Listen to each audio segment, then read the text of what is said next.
छत्रपती शिवाजी महाराजांचे अंगरक्षक यशाजी दाभाडे यांचे थोरले पुत्र खंडेराव दाभाडे यांनी 1705 ते 1717 मध्ये गुजरात प्रांतापर्यंत धडक मारून बडोदापर्यंतचा प्रदेश त्यांनी काबीज केला। त्यावेळी छत्रपती शाहू महाराजांनी 11 जानेवारी 1717 मध्ये त्यांना सरसेनापती पदवी देऊन सन्मानित केले। मित्रांनो, आज आपण याच इंदूरच्या किल्ल्याला आज भेट देणार आहोत। स्वागत आहे तुमचं DSM मराठी या व्लॉगमध्ये। चला पाहूया याच गडाविषयी अधिक माहिती।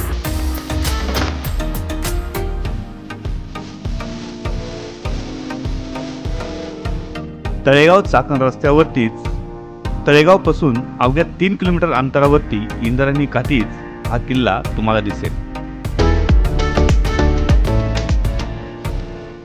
किल्ल्याच्या अवतीभोवती वाढत असलेली नागरी वस्तीमुळे या किल्ल्याचं मुख्य प्रवेशद्वार तुम्हाला छोट्याशा रस्त्यामधून दिसतं।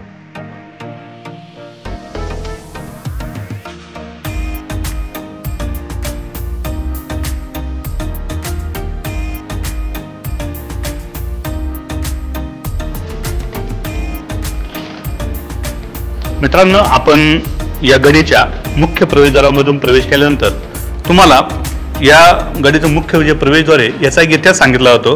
तो असा की या ठिकाणी ज्यावेळेस पहिले बाजीराव पेशवे ज्यावेळेस खंडेराव दाभाडे यांना भेटण्यासाठी या गडावरती आले, त्यावेळेस त्यांना ही गडी इतकी पसंत पडली की त्यांनी सेम या गडीसारखंच प्रवेशद्वार आणि या गडीसारखंच बांधकाम हे शनिवारवाड्याचं करून घेतलं। जर तुम्ही शनिवारवाड्याचं मुख्य प्रवेशद्वार बघितलं तर तुम्हाला सेम या प्रवेशद्वारासारखंच दिसत। चला तर अजूनही असाच रोमांचक इतिहास आपण याचा पाहू।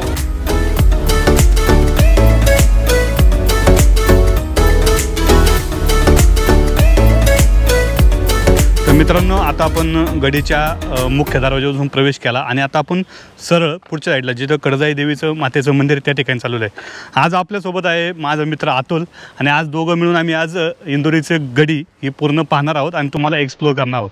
चला तर पाहूया या गडीविषयी अधिक माहिती। चला।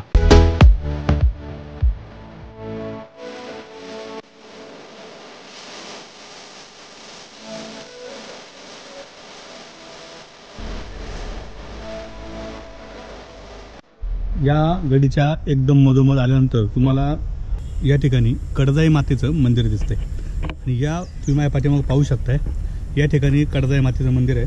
चला तर आपण याच कडजाई मातेचं दर्शन घेऊया।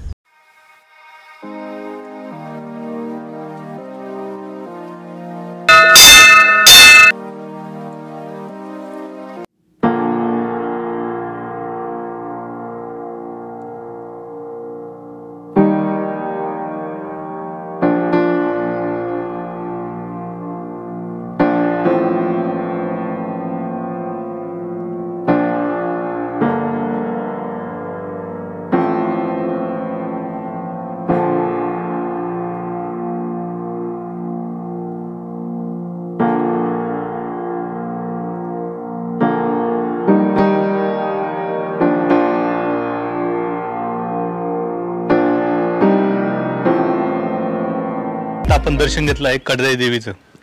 तर या ठिकाणी अजून सुद्धा असे छोटे मोठे मंदिर आहे ती तुम्ही इथं पाहू शकता। या ठिकाणी आल्यानंतर तुम्हाला लक्षात येईल या ठिकाणी जी गडी आहे ती ठिकठिकाणी अशी कोसळलेली दिसते तुम्हाला, म्हणजे तिची अवस्था आता खूप विचित्र झालेली आहे, म्हणजे त्याच्यावरती कसलंही कोणाचं लक्ष नाही, त्यामुळे त्याची पडझड जास्त प्रमाणात होते।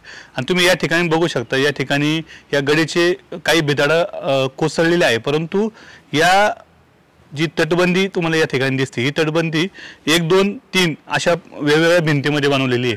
कारण एक साईडची भिंत कोसळली तर त्याच्या आतमध्ये अजून एक तुम्हाला एक भिंतीचा एक लेअर दिसतोय, म्हणजे ही भिंत मल्टी लेअर आहे। या ठिकाणी त्याची रचना पाहिली तर आज सुद्धा विचार करण्यासारखी आहे।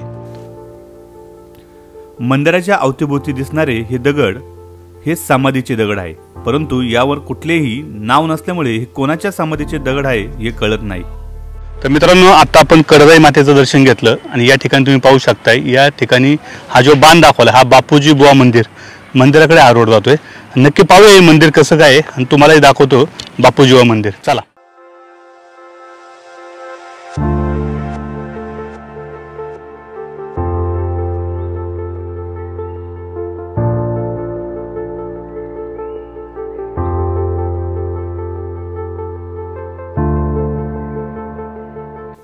गडाच्या पश्चिम बाजूस उभे राहिल्यानंतर तुम्हाला संपूर्ण मावळ परिसर दिसतो।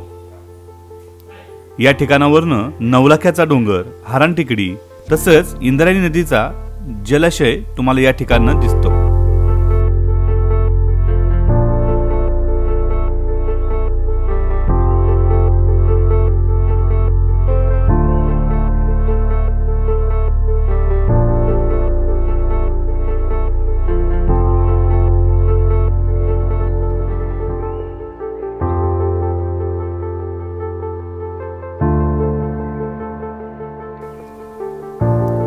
तुम्हाला ज्या समोर ह्या पडलेल्या अवस्थेतल्या इमारती दिसत आहे, या इमारतींचा उपयोग लष्कराच्या शस्त्रसाठा साठवण्यासाठी करण्यात यायचा।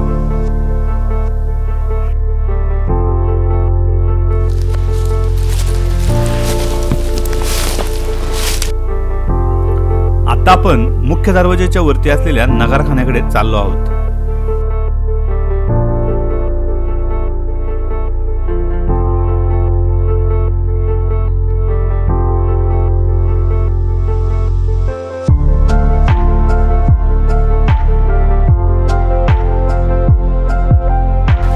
तुम्ही जर आता या ठिकाणी खूप गवत वाढलेले आहे, परंतु या ठिकाणी आल्यानंतर तुम्हाला असे ब्रुंजाच्या खाली काही असे रूम दिसतात।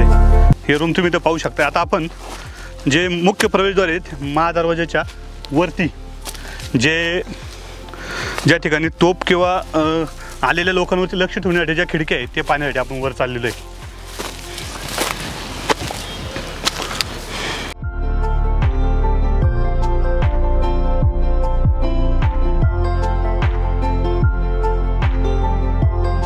तुम्ही या महादरवाजाच्या वरती आल्यानंतर तुम्हाला या ठिकाणी त्या दरवाजाच्या मधनं जे दरवाजामध्ये जी लोक एंट्री करतात त्या लोकांवरती लक्ष ठेवण्यासाठी या भागाचा उपयोग केला जायचा।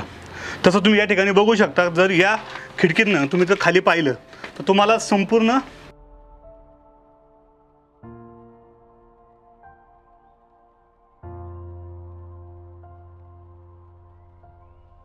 तर तुम्ही असंच अजून तुम्ही थोडं पुढं बघसाल तर सेम 4 प्रकारच्या खिडक्या तुम्हाला इथं दिसतात।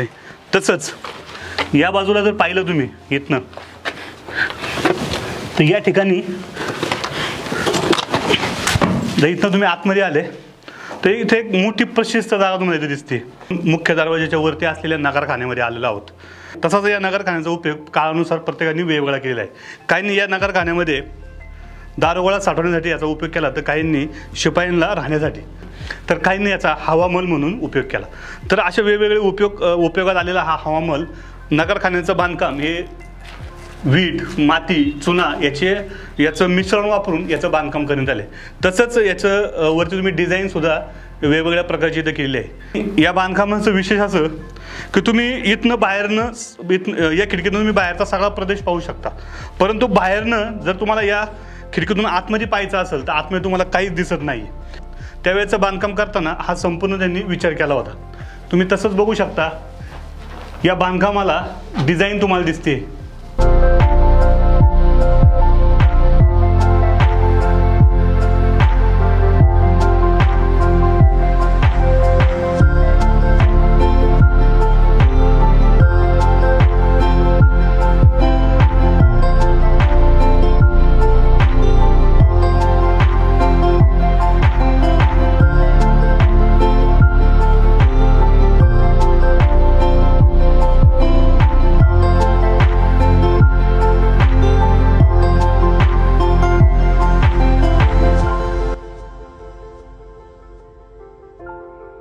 खंडेराव दाभाडे यांचा मृत्यू 27 सप्टेंबर 1729 मध्ये तळेगाव येथे झाला।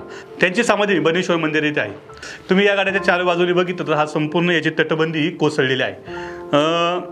तसं तर या गडाला आधी अनेक इतिहासाची परंपरा लाभलेली आहे, परंतु आता हा पर्यटकांच्या दृष्टीने अतिशय दुर्लक्षित असा हा किल्ला आहे। आपण या नगरखान्यातून वरती आल्यानंतर तुम्हाला या ठिकाणी काही पायऱ्या दिसतात। या पायऱ्याचा उपयोग करून आपण वरती जाऊ शकतो। वरती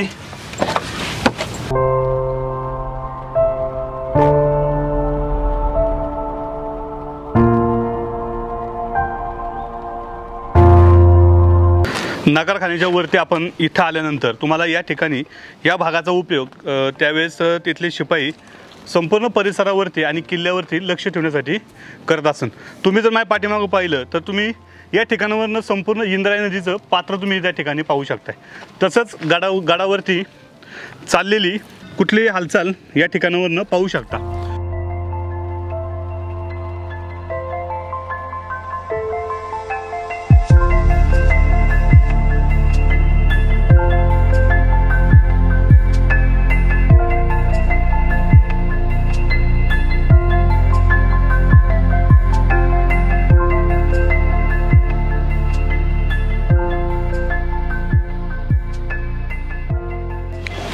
तर मित्रांनो, कसा वाटला तुम्हाला हा व्हिडिओ नक्की कळवा. आणि हां, आपल्या DSM मराठी व्लॉगला सबस्क्राईब करायला विसरू नका.